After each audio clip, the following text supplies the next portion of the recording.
Rasa syukur diluapkan seluruh personel Damkar Kota Depok saat berhasil mengevakuasi YA-12 dengan selamat.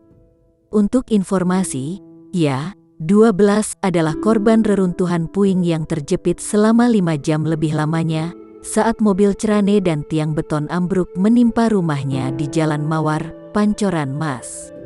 Seluruh personel Damkar Depok yang diterjunkan di lokasi kejadian larut dalam rasa syukur bisa mengevakuasi korban dengan selamat. Bahkan, beberapa di antaranya saling berpelukan hingga tak kuasa menitihkan air matanya. Warga yang sedari awal kejadian pun memberikan tepuk tangan kepada seluruh personel damkar yang ada di lokasi. Saat ini, seluruh korban dari peristiwa ambruknya mobil cerane dan tiang beton menara pun telah berhasil dievakuasi selamat dan langsung dilarikan ke rumah sakit untuk mendapat tindakan medis.